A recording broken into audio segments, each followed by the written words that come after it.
எங்கே போனது அரசியல் சாசன சட்டம்? எங்கே போனது 1991 வழிபாட்டு உரிமை சட்டம் கொண்டு வரப்பட்டது? அது எங்கே சென்றது?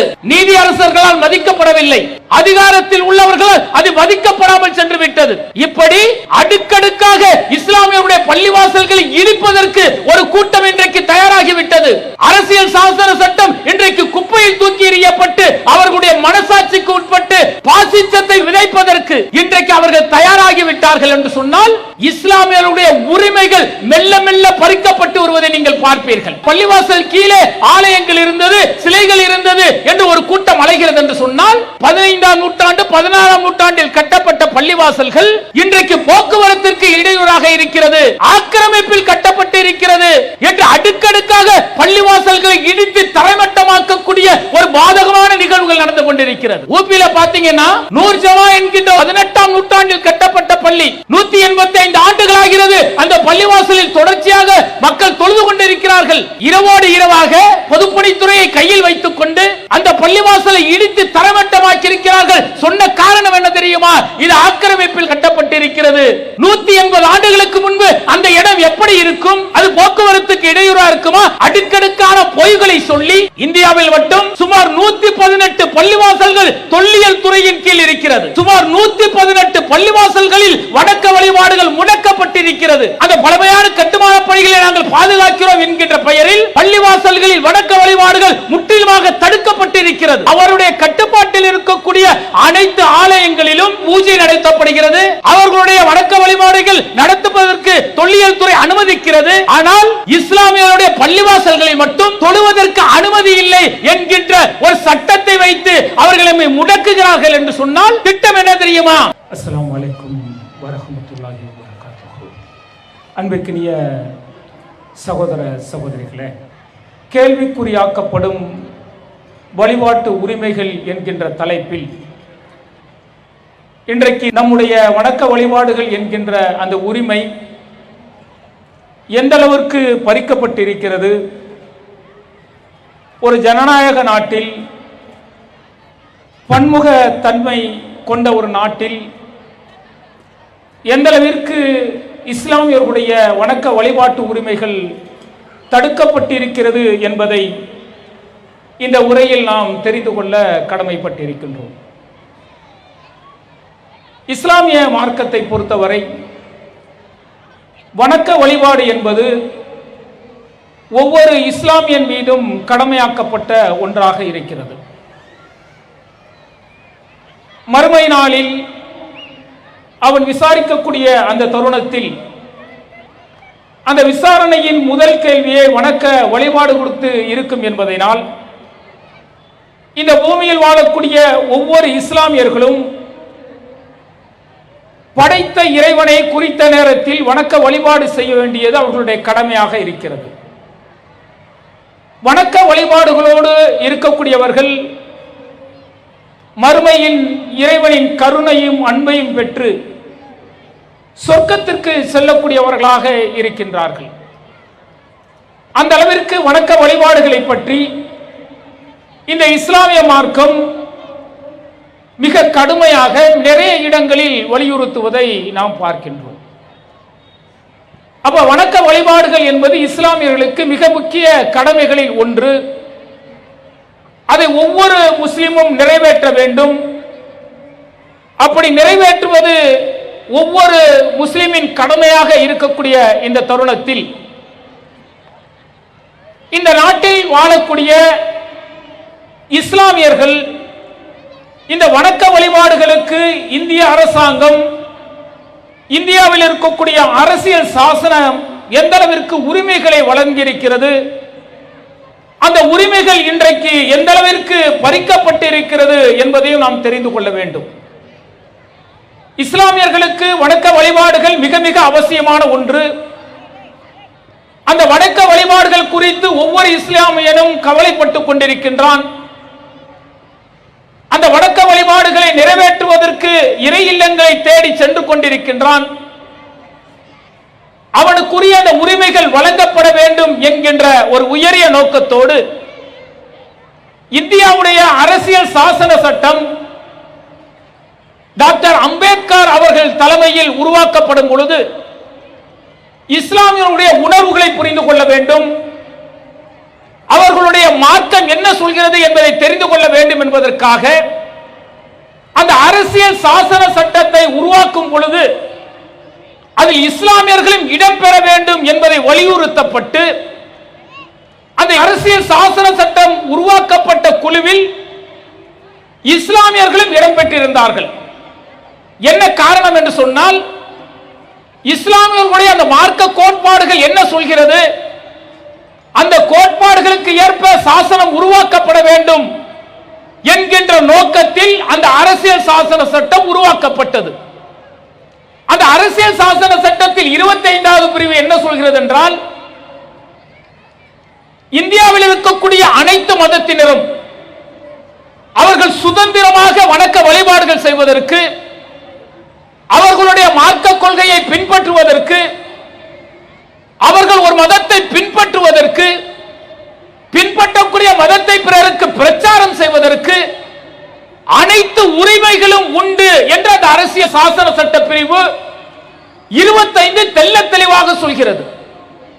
ஏன் இந்த அளவிற்கு தெள்ள தெளிவாக சொல்கிறது என்று சொன்னால், அந்த சாசனத்தை உருவாக்கிய குழுவில் இஸ்லாமியர்கள் இடம்பெற்றிருந்தார்கள்.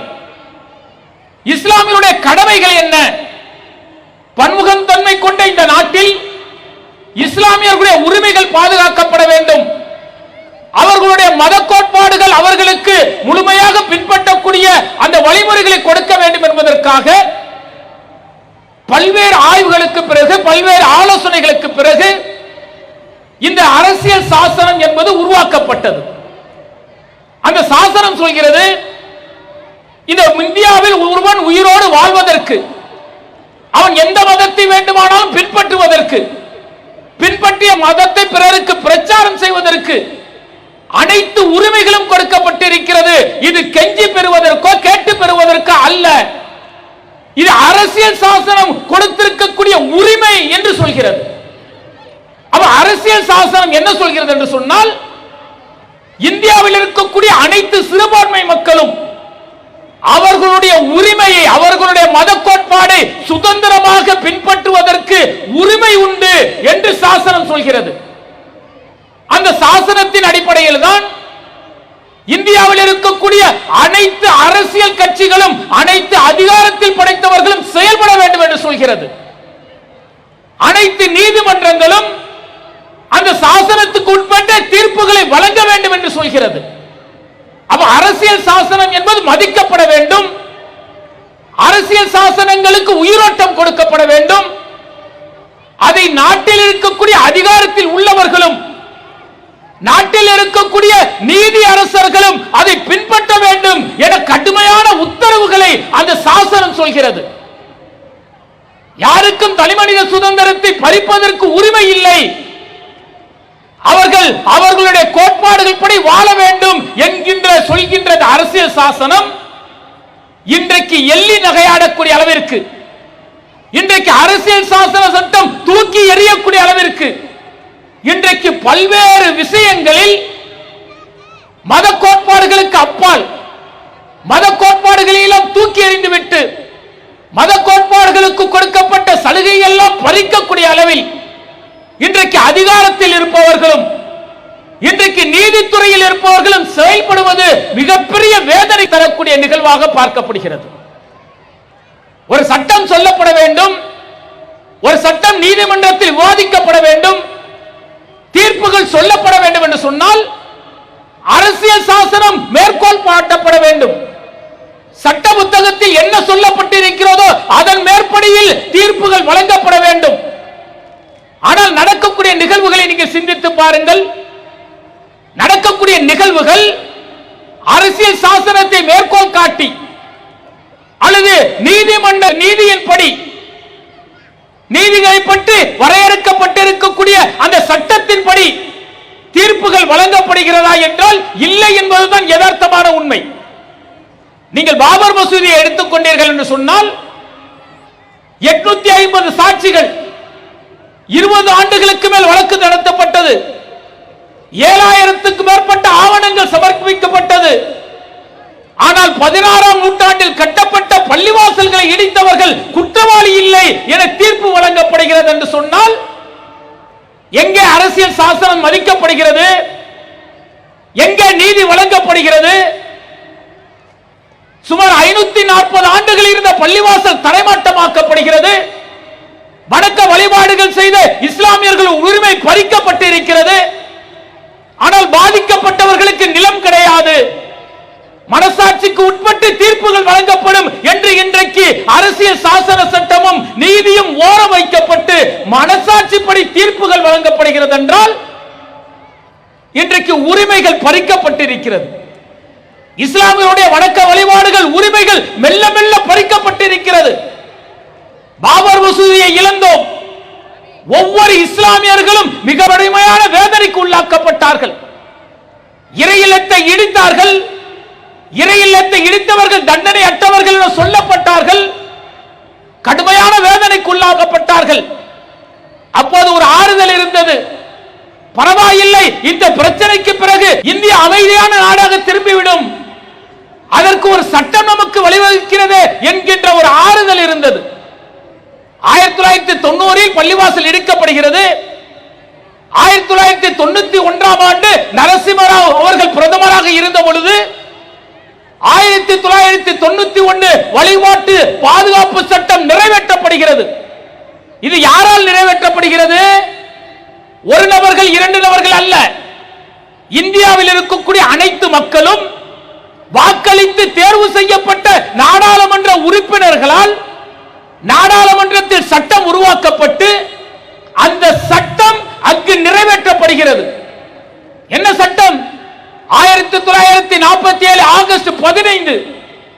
இதற்கு முன்பு எந்த வழிபாட்டு தலங்களும் அதே நிலையில் தான் நீடிக்க வேண்டும், அதில் மாற்றங்களை கொண்டு வரக்கூடாது என்கின்ற இந்த சட்டம் அன்றைக்கு நிறைவேற்றப்படும் பொழுது இந்தியாவில் இருக்கக்கூடிய அனைத்து இஸ்லாமியர்களும் என்ன நினைத்தோம்? ஏதோ ஒரு பள்ளிவாசல் போயிருச்சு, பரவாயில்லை, நாம் மற்ற பள்ளிவாசல்கள் எந்த பிரச்சனையும் இல்லாமல் நம்முடைய வணக்க வழிபாடுகளை உரிமையோடு நாம் வணக்க வழிபாடுகளை செய்யலாம், இந்து மக்களோடு மற்ற மாற்று மத மக்களோடு இணக்கமாக இருக்கலாம் என்கின்ற ஒரு ஆறுதல் நமக்கு இருந்தது. ஆனால் அந்த சட்டம் நிறைவேற்றப்பட்ட சட்டம் மதிக்கப்பட்டதா? அந்த சட்டத்திற்கு நீதியரசர்கள் அங்கீகாரம் கொடுத்தார்களா, மரியாதை கொடுத்தார்களா, அந்த சட்டத்தை மதித்து தீர்ப்பு வழங்கினார்களா? சிந்தித்து பாருங்கள். 2021 உத்தரப்பிரதேச வாரணாசி ஞானபாவி பள்ளிவாசல் பிரச்சனைக்கு உள்ளாக்கப்படுகிறது. அந்த பள்ளிவாசலுக்கு கீழே சிவன் கோயில் இருந்தது என்று ஒருவர் வழக்கு தொடர்கிறார். வழக்கு தொடர்ந்தால் என்ன சொல்லி இருக்க வேண்டும்? நீதியை நிலைநாட்டக்கூடியவர்கள், அரசியல் சாசன சட்டத்தை மதிக்கக்கூடியவர்கள், அந்த சாசன சட்டம் சிறுபான்மையினருக்கு என்ன உரிமையை வழங்கியிருக்கிறது என பார்க்கக்கூடியவர்கள், ஒட்டுமொத்த ஜனநாயக மக்களும் தேர்ந்தெடுத்த நாடாளுமன்ற உறுப்பினர்களால் இயற்றப்பட்ட 1991 வழிபாட்டு சட்டத்தை முன்னிறுத்தி தீர்ப்புகள் வழங்கப்பட்டிருக்க வேண்டுமா இல்லையா? என்ன வழங்கப்பட்டது? இந்த தீர்ப்பிற்கும் ஞானபாவி பள்ளிவாசலை ஆய்வு செய்வதற்கும் எந்த சம்பந்தமும் இல்லை என்று நீதியரசரால் சொல்லப்பட்ட பிறகு நடந்த நிகழ்வு என்ன தெரியுமா? இந்தியாவில் மட்டும், ஊபியில் மட்டும் சுமார் 8 பள்ளிவாசல்கள் இடிப்பதற்கு இன்றைக்கு பாசிச கும்பல்கள் முயற்சி செய்கிறார்கள். என்ன சொல்றாரு நீதியரசர்? இந்த 1991 வழிபாட்டு உரிமை சட்டம் இருக்கிறது. இந்த சட்டம் ஞானபாவி பள்ளிவாசலில் அடியில் தொல்லியல் துறை ஆய்வு செய்வதற்கோ அல்லது நீதித்துறை ஆய்வு செய்வதற்கோ தடை விதிக்கவில்லை என்று ஒரு தீர்ப்பை வழங்குகிறார்கள். அந்த தீர்ப்பு வழங்கப்பட்ட பிறகு அடுக்கடுக்காக ஒவ்வொரு பள்ளிவாசல்களாக வழக்குகள் தொடங்கப்படுகிறது. ஒவ்வொரு பள்ளிவாசலுக்கும் ஆலயங்கள் இருக்கிறது, கோவில்கள் இருக்கிறது என்று சொல்லி தொடர்ச்சியாக வழக்குகள் வருகிறது. வழக்குகள் மட்டும் 12 வழக்குகள் இன்றைக்கு நிலுவையில் இருக்கிறது. இந்த பள்ளிவாசல்கள் எல்லாம் சாதாரணமானது அல்லங்க. 16ஆம் நூற்றாண்டில் கட்டப்பட்ட பள்ளிகள். 400-500 ஆண்டுகளாக இஸ்லாமியர்கள் தொழுகை நடத்திக் கொண்டிருக்கக்கூடிய பள்ளிகள். அந்த பள்ளிகளில் தொழுகையின் உரிமையை பறிக்கக்கூடிய வகையில் யாராவது வழக்கு போட்டார்கள் என்று சொன்னால் அந்த பள்ளிவாசலை ஆய்வு செய்வதற்கு தொல்லியல் துறைக்கு இவர்கள் ஆணையிடுகிறார்கள். நீதித்துறையின் மூலம் பள்ளிவாசல் ஆய்வு செய்யப்பட வேண்டும் என்கிறார்கள். வழக்கு தொடர்ந்தவர் பள்ளிவாசல் கீழே ஆலயம் இருக்கிறது, சிலைகள் இருக்கிறது, அதை நாங்கள் பூசிக்க வேண்டும் என்கிறார்கள். உடனே அதற்கு அனுமதி தருகிறார்கள். எங்கே போறது அரசியல் சாசன சட்டம்? எங்கே போனது 1991 வழிபாட்டு உரிமை சட்டம் கொண்டு வரப்பட்டது? அது எங்கே சென்றது? நீதி அரசர்களால் மதிக்கப்படவில்லை. அதிகாரத்தில் உள்ளவர்களால் அது மதிக்கப்படாமல் சென்று விட்டது. இப்படி அடுக்கடுக்காக இஸ்லாமியருடைய பள்ளிவாசல்களை இடிப்பதற்கு ஒரு கூட்டம் இன்றைக்கு தயாராகிவிட்டது. அரசியல் சாசன சட்டம் இன்றைக்கு குப்பையில் தூக்கி எறியப்பட்டு அவர்களுடைய மனசாட்சிக்கு உட்பட்டு அவர்களுடைய கொள்கையை நிலைநாட்ட பாசிசத்தை விதைப்பதற்கு இன்றைக்கு அவர்கள் தயாராகிவிட்டார்கள் என்று சொன்னால் இஸ்லாமியருடைய உரிமைகள் மெல்ல மெல்ல பறிக்கப்பட்டு வருவதை நீங்கள் பார்ப்பீர்கள். சரி, ஒருபுறம் பள்ளிவாசல் கீழே ஆலயங்கள் இருந்தது, சிலைகள் இருந்தது என்று ஒரு கூட்டம் அலைகிறது என்று சொன்னால் இன்னொரு கூட்டம் என்ன செய்கிறான் தெரியுமா? 15ஆம் நூற்றாண்டு 16ஆம் நூற்றாண்டில் கட்டப்பட்ட பள்ளிவாசல்கள் இன்றைக்கு போக்குவரத்திற்கு இடையூறாக இருக்கிறது, ஆக்கிரமிப்பில் கட்டப்பட்டு இருக்கிறது என்று அடுக்கடுக்காக பள்ளிவாசல்களை இடித்து தரைமட்டமாக்கக்கூடிய ஒரு பாதகமான நிகழ்வுகள் நடந்து கொண்டிருக்கிறது. ஊபியில பாத்தீங்கன்னா நூர்ஜவா என்கின்ற ஒரு பள்ளி 18ஆம் நூற்றாண்டில் கட்டப்பட்ட பள்ளி 185 ஆண்டுகள் ஆகிறது. அந்த பள்ளிவாசலில் தொடர்ச்சியாக மக்கள் தொழுது கொண்டிருக்கிறார்கள். இரவோடு இரவாக பொதுப்பணித்துறையை கையில் வைத்துக் கொண்டு அந்த பள்ளிவாசலை இடித்து தரமட்டமாக்கி இருக்கிறார்கள். சொன்ன காரணம் என்ன தெரியுமா? இது ஆக்கிரமிப்பில் கட்டப்பட்டிருக்கிறது. என ஒரு 180 ஆண்டுகளாக ஒரு பள்ளிவாசல் இருக்கிறது. 180 ஆண்டுகளுக்கு முன்பு அந்த இடம் எப்படி இருக்கும்? அது போக்குவரத்துக்கு இடையூறா இருக்குமா அல்லது ஆக்கிரமிப்பு செய்யப்பட்டு இருக்குமா? அடுக்கடுக்கான பொய்களை சொல்லி இப்படி அல்லாஹ்வுடைய ஆலயங்களை இடிக்கக்கூடிய ஒரு கூட்டம் தொடர்ச்சியாக பல்வேறு வழிகளை செய்து கொண்டிருக்கிறார்கள். இது ஒரு ஆக்கிரமிப்புங்கிற முறையில் செய்யலாம். அடுத்தது என்ன செய்கிறான் தெரியுமா?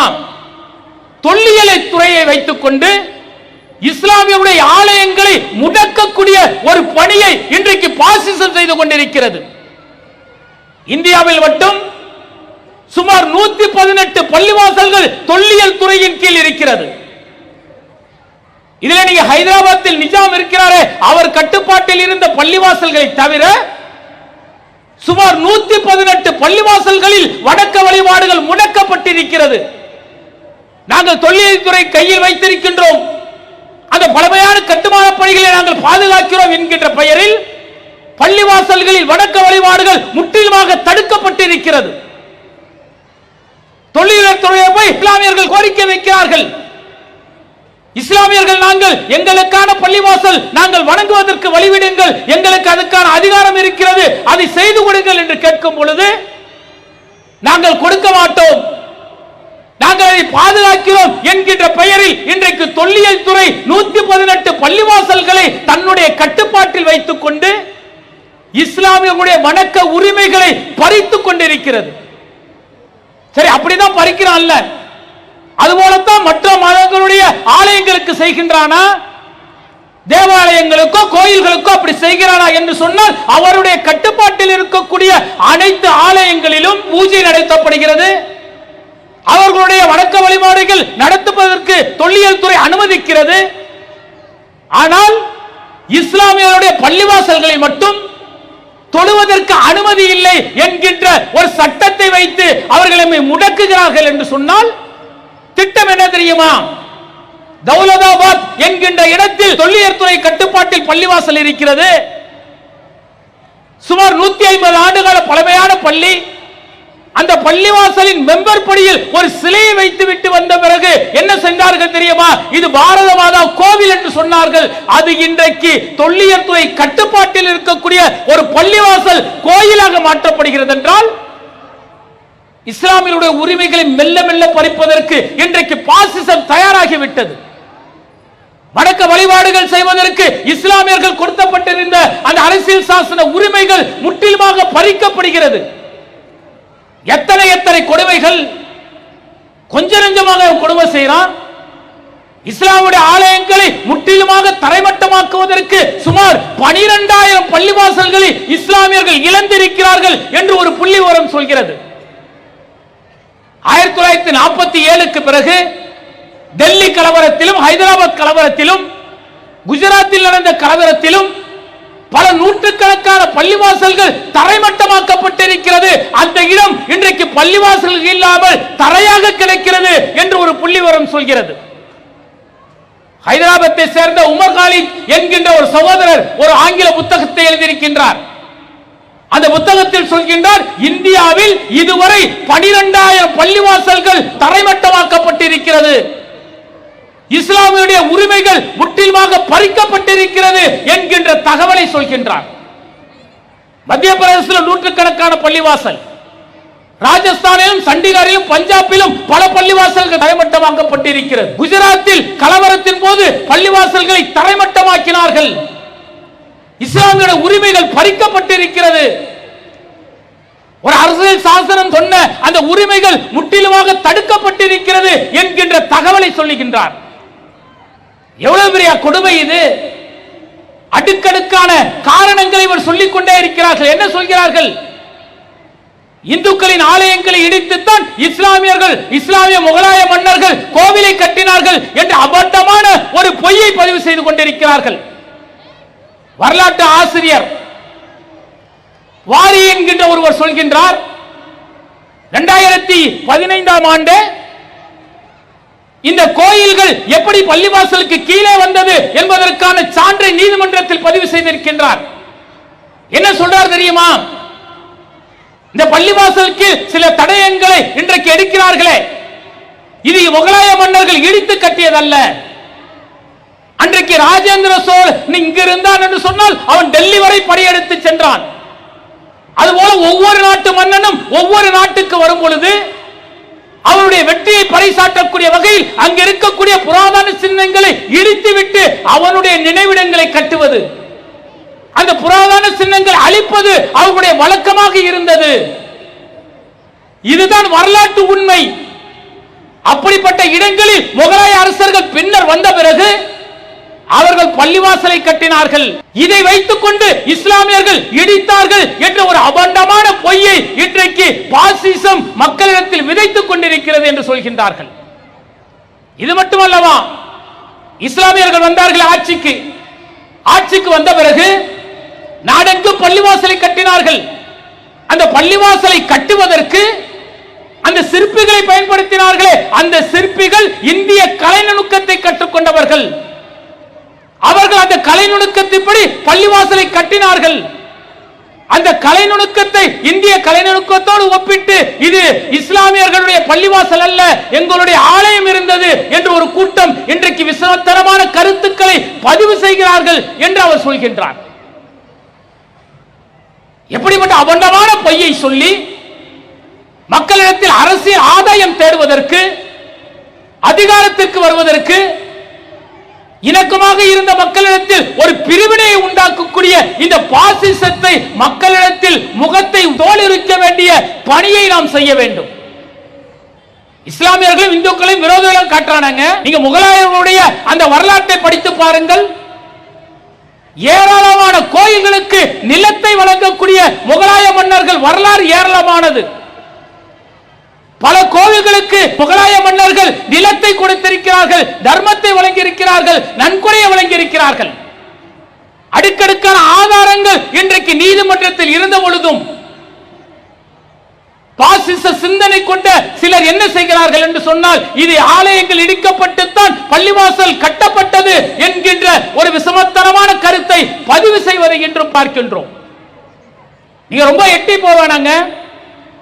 இங்க இருக்கக்கூடிய இந்த மயிலை கபாலீஸ்வரர் கோயில் இருக்கிறதே, அந்த கோயிலுக்கான குளம் இருக்கிறதே, அந்த குளத்தை இலவசமாக கொடுத்தவர் ஆற்காடு நவாப் என்கின்ற ஒரு ஆதார புத்தகம் என்று இருக்கிறது. கற்பகம் என்கின்ற ஒரு புத்தகம் இந்த குளத்தை ஆற்காடு நவாப் இலவசமாக கொடுத்தார், அதை அந்த அறக்காவலர் கட்டினார், அந்த குளத்தை நிர்மாணம் செய்தார் என்று வரலாற்று உண்மைகள் சொல்கிறது.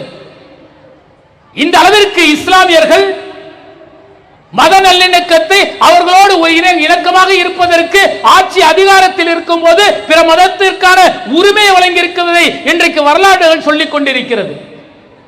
ஆனால் இதையெல்லாம் ஏமாற்றக்கூடிய வகையில், இதையெல்லாம் மறைக்கக்கூடிய வகையில் தொடர்ச்சியாக இஸ்லாமியர்களுடைய ஆலயங்களை குறிவைத்து இஸ்லாமியுடைய ஆலயங்களை இடிக்க வேண்டும் என்கின்ற நோக்கத்தில் பாசிச சிந்தனை கொண்டவர்கள் கடுமையான எதிர்ப்புகளையும் இஸ்லாமியர்களுக்கும் இந்துக்களும் இடையே இருக்கக்கூடிய ஒற்றுமைகளை குலைக்கக்கூடிய நிகழ்வுகளை செய்து கொண்டிருக்கிறார்கள். நாம தான் எச்சரிக்கையா இருக்கணும். வரலாற்று உண்மைகளை மறைப்பதற்கு முயற்சி செய்கிறார்கள். அதை படித்த மக்கள், சாதாரண இந்து மக்களிடத்தில், நம்முடைய சகோதரத்துவத்தோடு இருக்கக்கூடிய இந்து சகோதரரிடத்தில் இதனுடைய வரலாற்று உண்மையை சொன்னோம் என்று சொன்னால் சிந்திக்கக்கூடியவர்கள் சிந்திப்பார்கள்.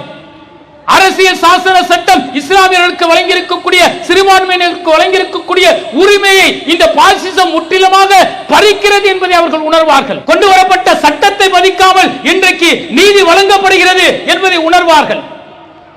இப்ப சமீபத்தில் ஒரு தீர்ப்பு வந்திருக்கிறது. ஊபியில் அந்த சம்பல் பள்ளிவாசலில் நடந்த அந்த துப்பாக்கி சூட்டில் 5 நபர்கள் மரணித்த பிறகு இன்றைக்கு உச்ச நீதிமன்றம் சொல்லியிருக்கிறது, இனி எந்த ஒரு மனுக்களை விசாரணைக்கு எடுக்க கூடாது, அடுத்த தீர்ப்பு வரும் வரை என கட்டளையிட்டு இருக்கிறது, தீர்ப்பை வழங்கி இருக்கிறது. இப்ப நம்ம ஆறுதல் படுறதா அல்லது கவலைப்படுவதா? ஏற்கனவே 1991 வழிபாட்டு உரிமை சட்டம் கொண்டு வரப்பட்ட போது மற்ற பள்ளிவாசல்களுக்கு பாதுகாப்பு கிடைத்தோம் என நம்பினோமே, அதே நிலை இப்போது சொல்லப்பட்டிருக்கக்கூடிய அந்த தீர்ப்புக்கு தொடருமா என்கின்ற மிகப்பெரிய அச்சம் நம்மிடத்தில் இருக்கிறது. அப்ப நம்ம என்ன செய்ய வேண்டும்? விழிப்புணர்வோடு இருக்க வேண்டும். இன்றைக்கு வரலாற்றை அழிக்கக்கூடிய நிகழ்வுகளை பாசிசம் செய்து கொண்டிருக்கிறது. வரலாற்று புத்தகங்களில் இஸ்லாமியர்கள் செய்த தியாகங்கள், அவருடைய ஆட்சி முறைகள், அதை ஒட்டுமொத்தமாக அழிக்கக்கூடிய முயற்சிகள் நடைபெறுகிறது. ஊர்ல பெயர் இருந்துச்சுன்னா, நகரத்தின் பெயர் இருந்தால், தெருவின் பெயர் இருந்தால், ஏதாவது பூங்காவிற்கு இஸ்லாமியுடைய பெயர்கள் இருந்தால், முகலாய மன்னர்களுடைய பெயர்கள் இருந்தால், அதை மாற்றக்கூடிய, அதை அழிக்கக்கூடிய நிகழ்வுகளை இன்றைக்கு பாசிசம் செய்து கொண்டிருக்கிறது. இவர்கள் வரலாற்றை அழிக்கிறார்கள் என்றால் இந்த வரலாற்றை நாம் கொண்டு வருவதற்கான முயற்சிகளை செய்ய வேண்டும்.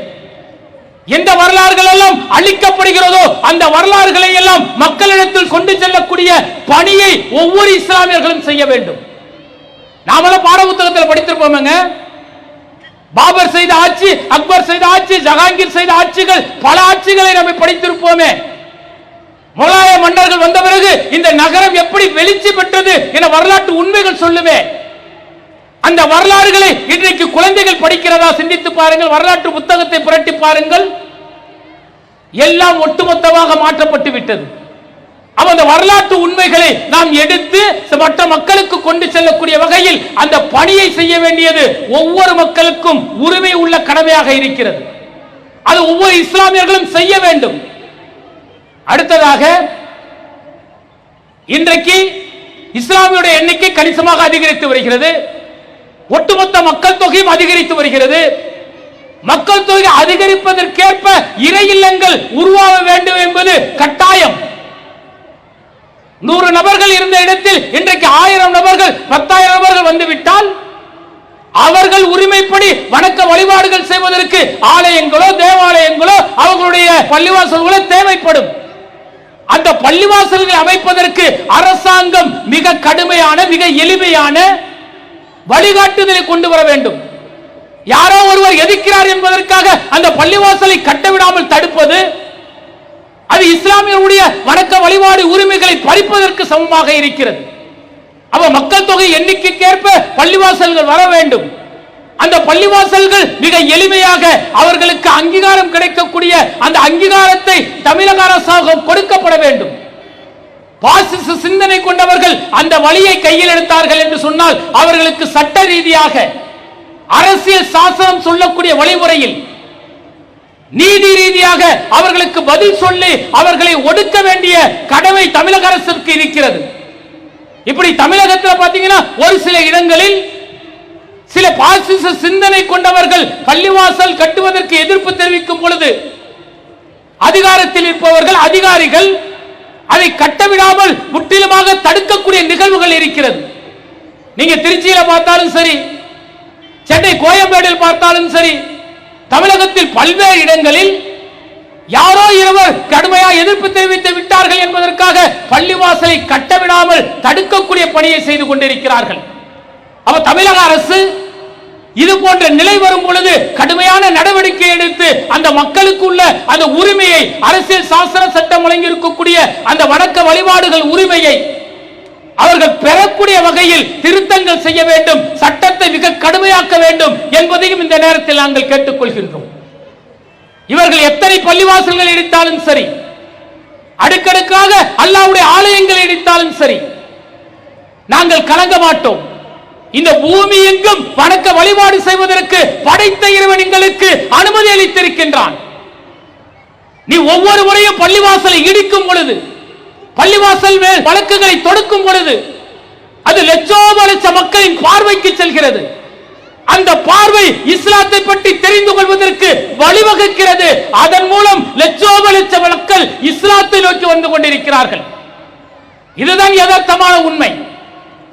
அப்ப ஆட்சியில் இருப்பவர்களும் அதிகாரத்தில் இருப்பவர்களும் அரசியல் சாசனத்திற்கு முக்கியத்துவம் கொடுக்க வேண்டும், அதற்கு உயிரோட்டம் கொடுக்க வேண்டும்.